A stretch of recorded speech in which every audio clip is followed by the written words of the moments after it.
everyone, welcome back to my channel. If you're new here, welcome. Thank you for joining. My name is Nicole. I make videos sharing my faith, family, and lifestyle.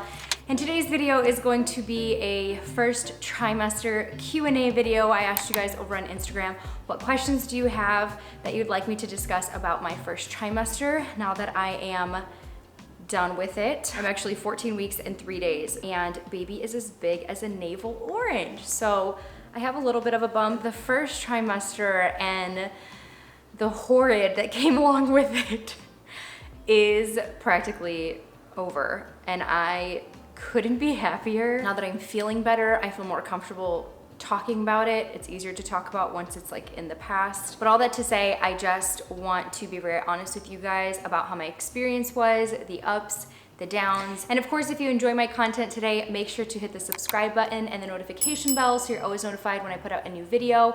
And please hit that thumbs up button. It really helps this video so much and my channel overall. So before I get into the questions, I also want to say that I struggled a lot with depression in this first trimester, and that's kind of a major topic I want to cover in this video. I'm going to start off with more so some lighthearted, fun questions before we get into the really heavy ones. How many times did you have to give Richie the stiff arm? And the answer to that is many times, many times. Looking back, well, now that I'm feeling better, I'm like, oh, I'm not so bad. But really looking back, I was pretty mean to him. Your hormones are just so up and down. I mean, what am I supposed to say? I think to an extent, we can do our best to try to control ourselves and our thoughts and our attitudes, but there are certain chemical imbalances going on. Just for me, high irritability. We did have some fights along the way and some tears and having to sit down and talk through things and a lot of apologizing from both of us.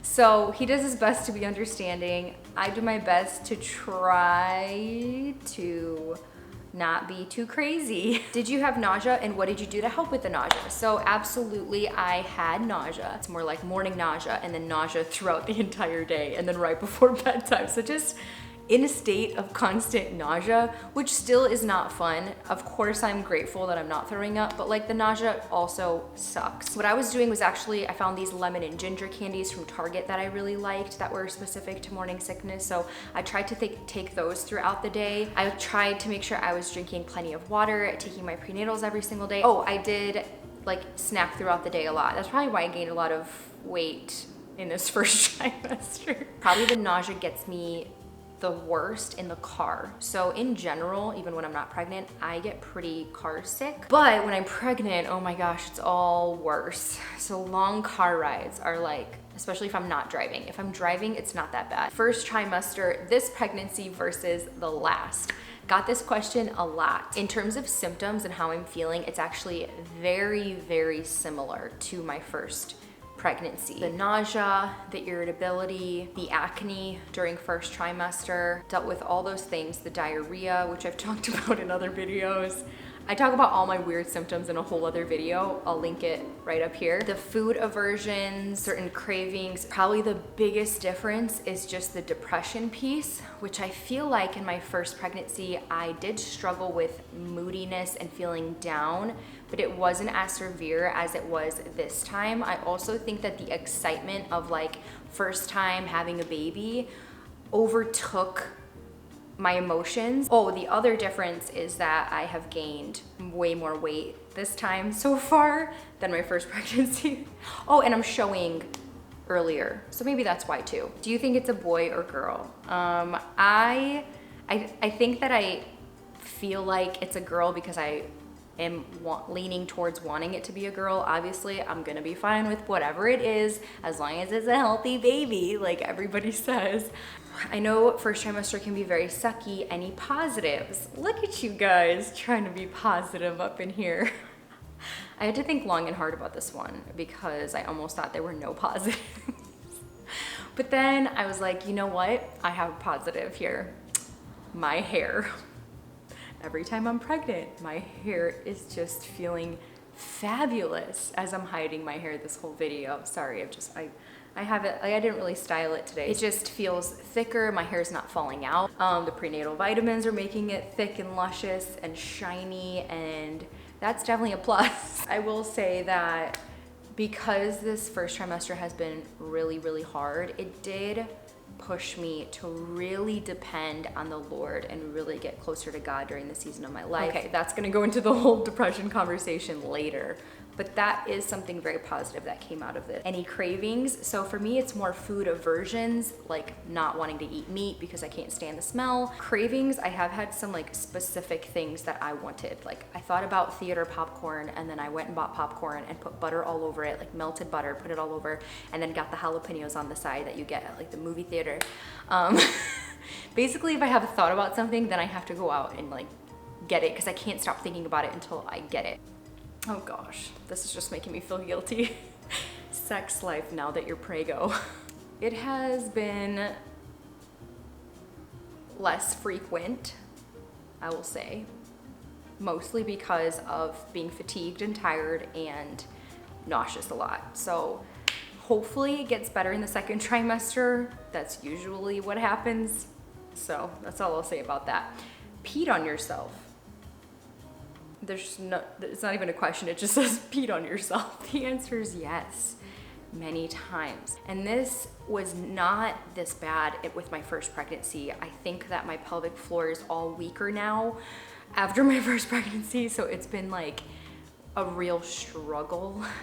I have that disease where it's actually like called something like door jiggle syndrome. Basically when you have your keys out and you're trying to unlock the door to your house or whatever, for whatever reason, because you're there like waiting, that's when you feel like you need to go pee. For me, it's that or the elevator. Oh my gosh, if I have to just like wait going up the elevator, it's just so hard to hold. I hate to admit it, but I know there's other pregnant ladies out there who are going through the exact same thing.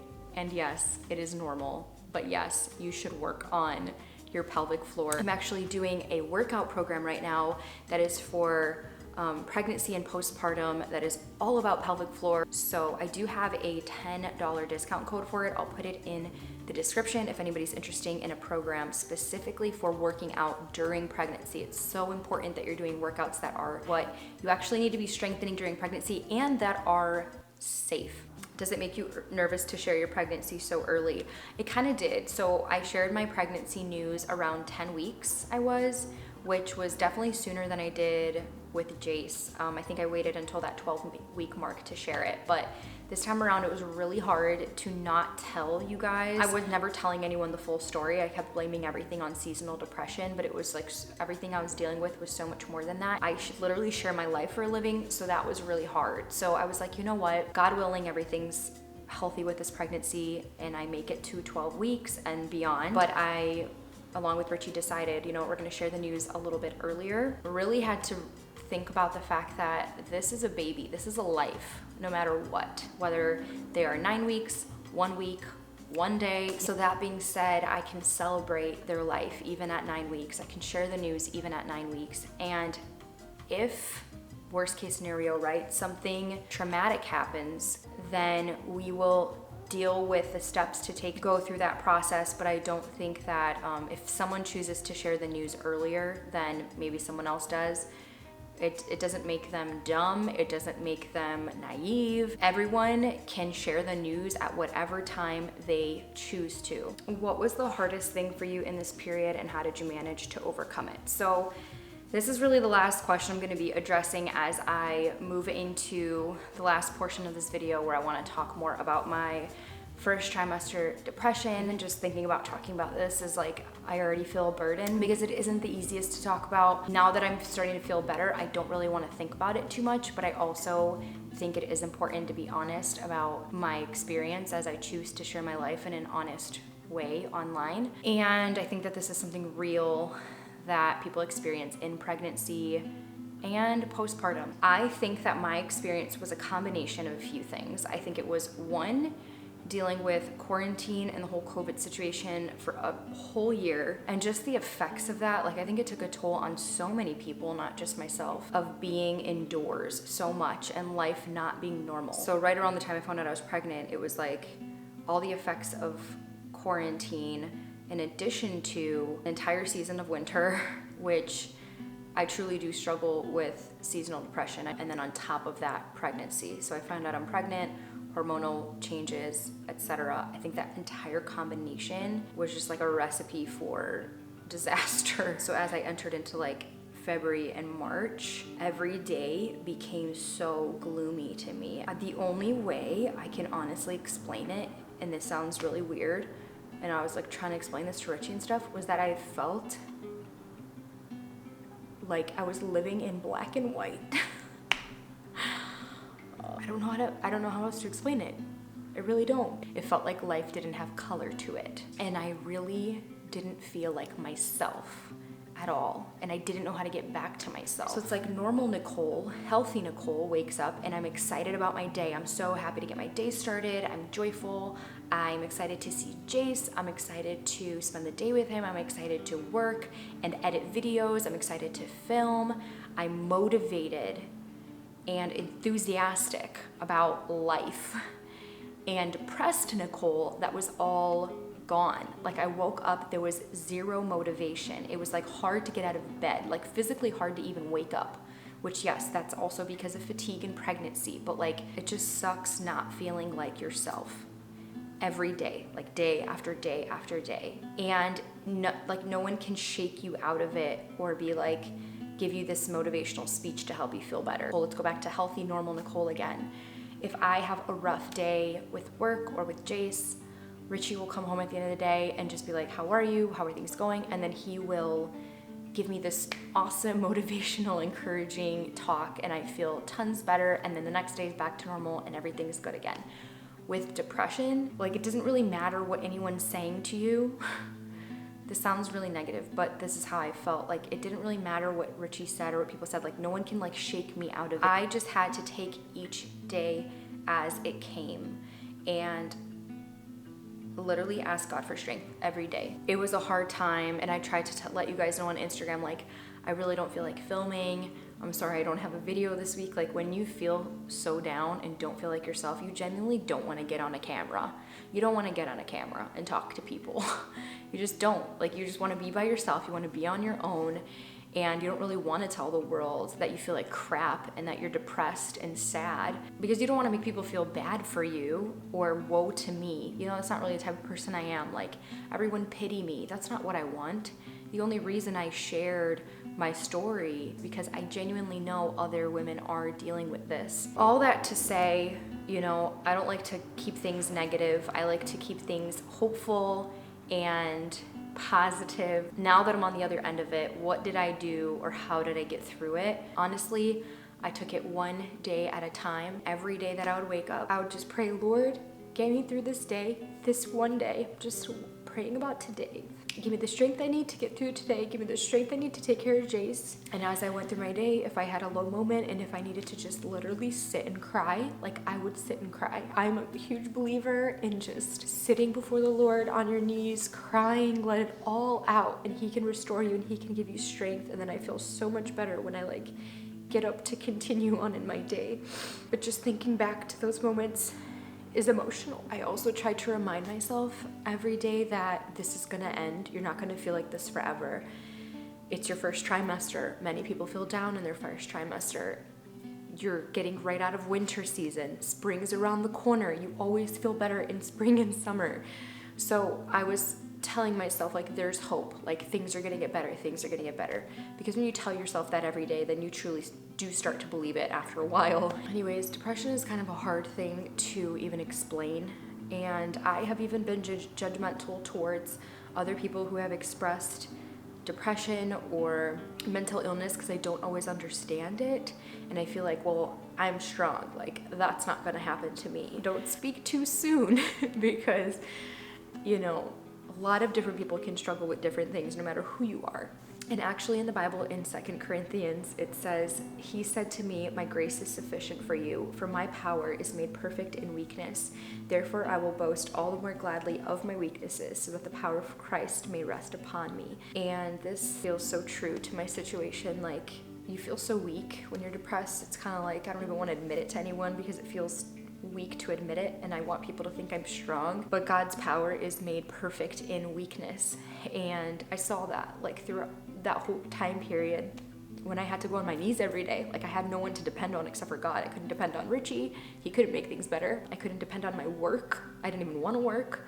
And I couldn't even depend on myself. I could only depend on God. And so those moments brought me closer to the Lord, showed Christ's power through my weakness. Also, I want to say that it is really important for you to tell your doctor how you're feeling, and make sure that if you need additional support and help that you're getting it from the people around you. That's not what this whole video is about, but I do want to touch on that. But what I did was I told my doctor, I'm feeling depressed. I'm not having like suicidal thoughts or anything, but I am struggling. I said, I have a feeling that after first trimester, I'll probably feel better. If I'm not, I'm going to let you guys know. And I'm also having my husband check in on me. So I told Richie like, hey, make sure to check in with me around 14, 15 weeks, see if I'm still having those feelings of depression. And if I am, I'm gonna have to seek additional help. So my doctor had like some resources for me. So all that to say, if anyone has gone through this, please let me know in the comments what your experience was. If you're going through it right now, I wanna encourage you that there is hope. Don't give up. Remind yourself every day that there's hope, and take it day by day, and try to have grace with yourself. Try to rest, and remember that you're not alone in what you're dealing with. There are so many other pregnant and postpartum mamas going through a similar experience. Maybe you've never read the Bible before. Don't be afraid to open it up and see what God has to say to you, or to just get on your knees and pray and just be honest and vulnerable with God about how you feel, and open your heart to Him. Ultimately, thank God, I do feel like I am on the up and up and feeling 10 times better. I'm feeling more like myself. I do still have days that are obviously harder than others, and just like moments. Okay, so I think that concludes this video. I feel vulnerable sharing all of that, so I hope that you guys will receive it well. I love you guys very much. I'm praying for you. I know many of you are pregnant right alongside with me, so I am really excited to go through this journey with a lot of you. Give me a thumbs up if you like this video. Make sure to follow me over on Instagram at NICOLEG if you want to follow my daily life, and leave any questions you have for me below. I love you guys very much, and I will see you in my next video.